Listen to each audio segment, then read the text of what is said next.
kampungan. Oke. Aku mau kampungannya Narasi itu kampungan tuh ya. merubah narasi kampungan itu. Dari kampung lah kita bergerak gitu loh. Aku tuh pengen membuka ini ke orang luar sebagai live-in experience. Jadi kayak bisa menginap di rumah warga.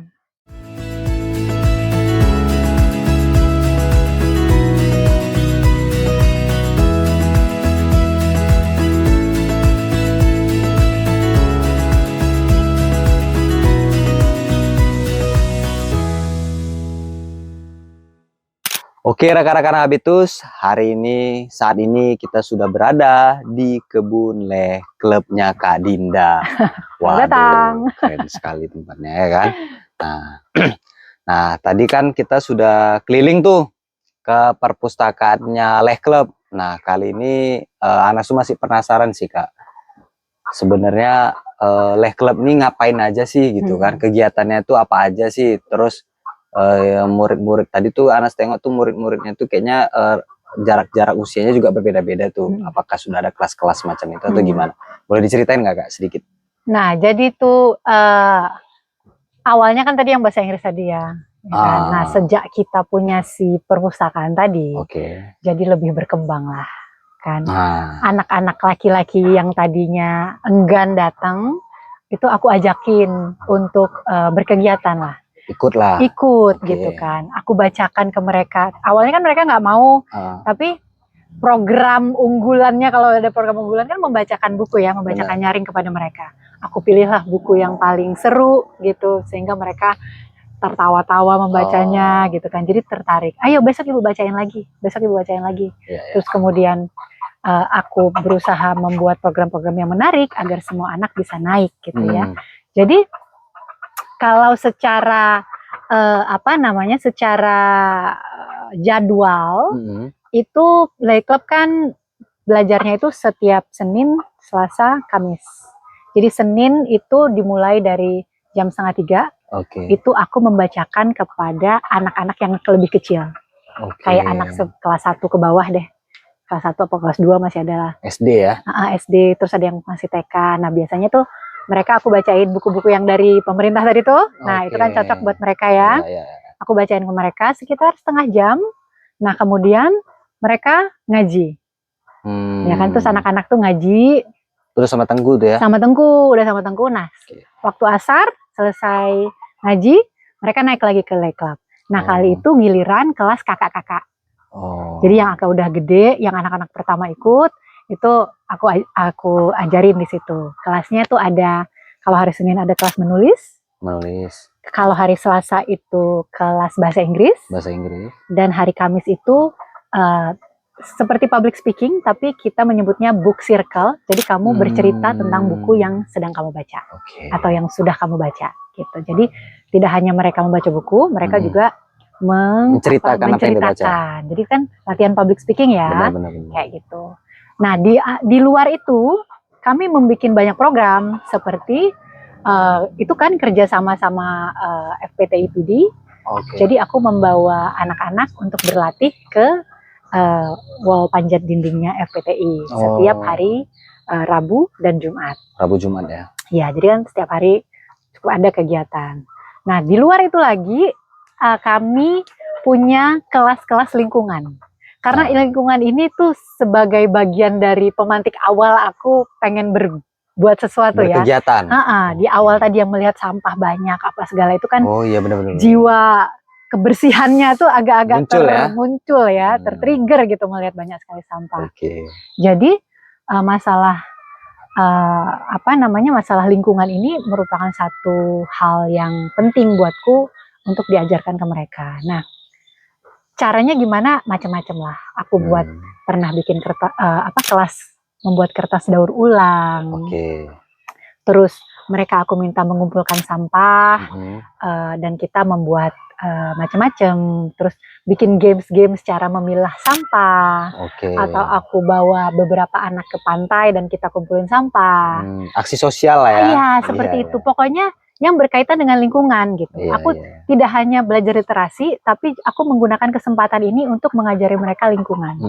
Nah, kemudian ini si kebun Play Club ini merupakan satu tempat buat aku eksperimen. Oke. Jadi aku pengen mereka juga belajar berkebun. Oke, karena sejak dini ya? Dari sejak dini. Karena apa namanya, kalau kita bicara tentang krisis iklim, benar, ya kan? Ya. Bicara tentang krisis iklim itu kan tidak hanya sampah, tapi kedepannya itu apa namanya, kita bisa kekurangan makanan ya. Pangan. Kekurangan pangan. Gitu. Benar. Jadi apa namanya, food security itu merupakan isu yang juga sangat menarik. Benar. Dan sebenarnya banyak sekali hal-hal di sini yang mendukung itu, gitu kan. Tanah yang masih luas untuk digarap dan sebagainya. Tapi kan orang-orang di sini tuh kan kayak pakai pestisida dan sebagainya gitu. Nah, jadi aku sendiri kan memang tidak punya background pertanian sama ya kan? sekali. Sama sekali. Tapi awalnya itu hanya yuk bikin kompos lah dari sampah, ya kan? Dari sampah bikin kompos. Nah, kan orang bakar sampah nih di sini. Benar. Termasuk ibu mertuaku juga bakar sampah, ya kan? Jadi pas kita udah bilang, oh, ini daun-daun kering di sini bagusnya dijadikan pupuk, tetap dibakar. Tetap dibakar. Udah dikumpulin, dijadikan mulsa tanaman dan sebagainya. Tetap mau dibakar, disapu, dibakar. Kan sayang. Padahal itu bisa jadi bikin tanah jadi bagus gitu. Nah, jadi tuh kayak kejar-kejaran tuh sama si Nyasi. Sebelum Nyasi bakar, kita kumpulin yuk, kita bikin kompos gitu kan. Jadi tuh kejar-kejaran kayak gitu. Sampai gimana ya caranya nggak ngejar lagi. Kita tadinya punya tong sampah yang kita bikin kompos, ada 2 gentong gitu, kita bikin kompos tapi nggak ngejar. Akhirnya apa yang bisa ya? Nah, aku banyak lihat-lihat tuh Instagram soal kandang ayam. Oke. Nah, jadi dasaran kandang ayam itu kita jadikan kompos. Tinggal masukin aja lah segala di situ. Nggak perlu bikin pakai ini. Pokoknya kalau ada apa langsung masukin gitu. Jadi kan gampang, ayam yang mengurai. Jadilah kami pelihara ayam. Kejadian lah nih. Kejadian lah pelihara ayam. Setelah ikut workshop online, cara memelihara ayam, ya kan, dengan model seperti ini. Jadi ayamnya tuh nggak dikeluarin, hanya di kandang. Di kandang aja lah pokoknya. Aja, dan mereka kan pupuk di situ, ya kan. Itu jadi bahan organik untuk mengurai sampah-sampah. Benar. Makanannya apa? Nah, pakan ayam ini juga kita berikan dari tanam-tanaman yang ada di sekitar, bukan pakan belian. Pokoknya yang tidak menggunakan zat kimia. Enggak, gitu. Jadi untuk memberi makan ayam ini, aku tanamlah segala macam tumbuhan. Salah satunya tumbuhan apa nih? Ini macam-macam di sini. Pohon pepaya, pohon singkong. Kalau yang ini yang agak bagus-bagus ya makan sendiri ya. Ada salada, daun mint ya. Daun mint, kenikir, ada okra, ada salada, kangkung. Itu harusnya ada bayam tapi barusan panen. Kemangi, tomat, segala lah semua. Caya, telang. Ini ada terong. Pokoknya segala yang bisa aku tanam. Jadi kalau mau dikonsumsi sendiri bisa juga. Kalau misalnya udah kebanyakan kita kasih ayam. Benar. Dan ayamnya jadi sehat banget. Iya. Nah, idenya itu kalau aku udah pinter, aku kan bisa ngajarin anak-anak. Ya. Atau paling tidak sekarang sebelum pinter pun, anak-anak tuh suka banget main sama ayam. Ya.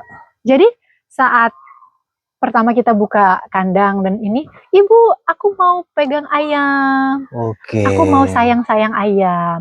Ibu, aku mau siram tanaman. Benar. Di depan Play Club juga ada sedikit tanah yang aku ajak mereka untuk menanam di situ, menyiram. Paling nggak kan itu menumbuhkan rasa cinta sama tanaman, sama alam, lingkungan. Sama lingkungan. Kalau sayang sama lingkungan kan berarti nggak merusaknya. Jadi satu step. Nah, inilah yang menjadi cita-cita besarnya. Mimpi besarnya ini menjadikan Play Club sebagai pusat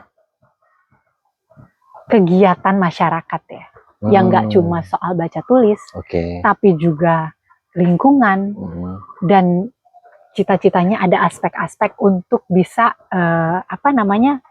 mandiri secara finansial. Benar. Gitu. Jadi ilmu yang didapat dari sini juga bisa dikembang luaskan di luar kan Kak? Salah satunya kan. Seperti bertanam, bercocok tanam gitu ya. Jadi ini adalah semacam laboratorium pemantik ya. Betul. Untuk bisa ngapain. Jadi cita-cita besarnya nih. Kalau ngomong cita-cita tuh udahlah ya. Maksudnya kalau punya duit nggak ada serinya tuh. Ini kita cerita di situ nih Kak.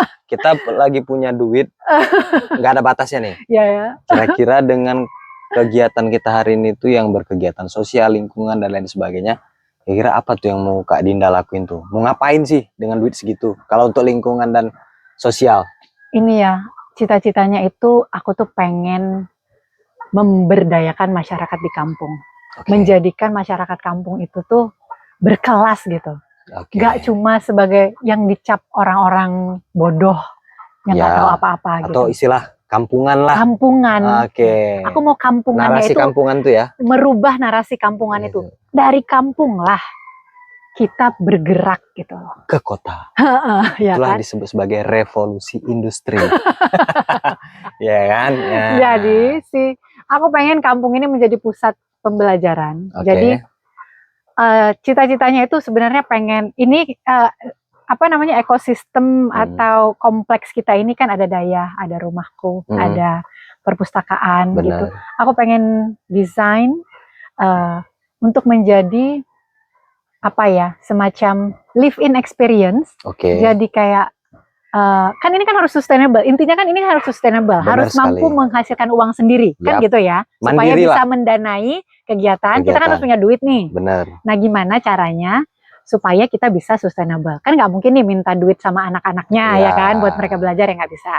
Jadi apa yang harus kita lakukan agar kita bisa mendapatkan income sehingga bisa mensupport kegiatan ini? Nah, aku tuh pengen membuka ini ke orang luar sebagai live-in experience. Jadi kayak bisa menginap di rumah warga, liburan bisa menginap di rumah warga, terus kemudian kan misalnya keluarga tuh ada anak-anaknya, main di kebun kita, ya kan, main bersama ayam kita, terus kalau mau baca buku bisa, terus nanti mungkin kita ada dapur yang kita bisa memberdayakan warga sekitar untuk memasak untuk mereka, atau membuka kelas-kelas memasak masakan tradisional. Dan kebetulan di sini kan dekat pantai tuh. Benar. Dekat pantai, kita bisa juga bawa mereka untuk jalan kaki pagi ke pantai, main di pantai, dan kemudian mungkin kita juga kaya sekali akan sejarah di sini. Sangat. Ya kan, di PD itu sangat kaya sejarah. Kita bisa bawa ke situs-situs kemana, dan kita bisa memberdayakan penduduk di sini yang yang membuat muling kerupuk emping ya kan di sini banyak tuh setiap hari terdengar tak bikin emping jadi oleh-olehnya ya kan, jadi tuh kayak semacam kita bergerak bersama gitu, berkolaborasi dari sini, dari kampung tuh bisa menuju kampung yang sustainable, yang mampu mendapatkan income dari itu gitu. Apalagi kan kalau misalnya tol Banda Aceh Padang Tiji udah dibuka kan cuma 1 jam ya. Ke Banda Aceh. Orang dari Banda Aceh mau liburan ke PD boleh 1 jam doang sampai sini, liburan di kampung. Kampung experience gitu kan. Kan jarang-jarang orang kota, ya kan? Orang kota kan pengennya yang gitu-gitu tuh. Ya, orang tuh pengen ngelihat ternyata ada loh tanaman A, ada tanaman B, gitu. jenis tanaman gitu. Daun-daunan. Iya. Karena selama ini kita yang tinggal di kota tuh cuma ngeliat gedung kan. Iya kan. Gedung ya kan? yang menjulang tinggi. Jadinya kembalilah ke alam. Betul. Ya kan? Itu dia. Jadi cita-citanya begitu. Mungkin terlalu muluk, tidak bisa direalisasikan dalam 2-3 tahun, tapi ya manifesting ya. Namanya juga mimpi. Iya, namanya juga mimpi ya kan. Mana tahu ada yang tertarik ya. Yang tertarik mau tertarik sini, aku tarik. Ya kan, kita siap untuk mengeksekusikan kan. Iya benar. Kita bisa berkolaborasi kan dengan teman-teman Habitus juga. Wis. Cemana. Tolonglah. Gaskan ya kan. Kalau kita disuruh ya gas aja nih kan. Oke lah. Mimpi itu gede juga kayaknya. harus bermimpi besar lah. Harus bermimpi besar. Gitu. Dan harus berjiwa besar juga kayaknya ya. Iya, betul. Benar ya kan. Katanya ada kata-kata shoot for the stars, even if you fail, you land among the clouds. Kamu nembaknya tuh harus ke bintang. Karena kalau gagal pun nyampenya tuh di awan. Jadi masih tinggi. Kalau nembaknya cuma ke atas pohon, ya kalau gagal jatuhnya ke tanah. Ke tanah juga lagi ya. Ya kan? Jadi mimpi itu harus tinggi. Harus semacam yang kalau kita mikirin kita takut, ya kan? Kalau mimpi itu udah bikin kita takut, itu tandanya we're on the right track gitu. Kalau bikin kita bisa nggak ya, membuat jiwa kita tuh kayak bisa nih gitu, tapi takut. Nah itu kayaknya harus dilakukan. Gitu. Pelan-pelan. Karena bau-bau keberhasilan udah ada tuh ya. Karena rasa takut itu kan. Iya kan. Iya. Kan kita jangan mikir gimana kalau gagal, gimana kalau berhasil, iya kan? Itu gimana? Gimana? Ayo gimana? Ayo gimana? Kalau berhasil gitu kayak. Iya. Oke, baik teman-teman. Jadi sebenarnya kita ini sedang berada di situasi atau lingkungan tamannya Kak Dinda, ya kan? Laboratoriumnya Kak Dinda, yaitu tanaman dan lain sebagainya. Jadi kalau teman-teman dengar suara ayam dari belakang, ya itu bagian dari lingkungan ini juga. Gitu. Nah, dan teman-teman, kita juga disponsori sama Kopi Mosa nih. Ya kan? Nah, Mosa Kopi yang ada di Kota Sigli. Nah, jadi kalau teman-teman lewat mau Banda Aceh ke arah Medan atau Medan ke Banda Aceh, ya silahkan lah. Kopinya enak nggak? Aduh, ini apa best seller dari Mosa Kopi Pak? Butterscotch. Butterscotch. Latte. Ini nggak ada lawan. Favorit, nggak ada lawan. Nggak ada lawan. Ini susah ditemuin. Susah ditemuin lawan yang bahkan di Banda Aceh pun nggak ada. Oh nggak ada. Nggak ada. Ini pokoknya Mosa. Kalau kata orang Aceh, bereh. Tat. Oke. Ya. Oke. Selanjutnya makasih Kak Dinda udah menyeluangkan waktu. Sama-sama udah datang ke sini Anas. Terima kasih teman-teman Habitus. Oke, dan juga sudah mengasih inspirasi atau motivasi baru kepada kita, khususnya kita teman Habitus dan rekan-rekan Habitus di luar sana. Ya kan, semoga kegiatan ini bisa berlangsung terus nih Kak. Amin. Tanpa jeda. Amin. Ya kan. Nah, jadi dan semoga juga si Habitus ini juga berjalan terus, tidak ada jeda. Amin. Nah, itu yang penting tuh. Kolaborasi, ya kan? Kita harus terus berkolaborasi. Betul. Nah, jadi kalau dia jedalah dia, ya kan? Gitu kan. Jadi cara dia untuk tetap aktif terus, jadi harus ada motivasi dan ide-ide baru yang berkembang. Benar. Oke, semoga dapat terwujud dan jangan lupa disupport teman-teman, jangan lupa tekan like and subscribe, ya kan gitu ya. Oke, dan follow juga Instagram dan TikTok kita. Ada gininya ya. Ada di sini. Ada di sini. Oke, terima kasih juga Kak Dinda. Terima kasih. Assalamualaikum warahmatullahi wabarakatuh. Waalaikumsalam warahmatullahi wabarakatuh.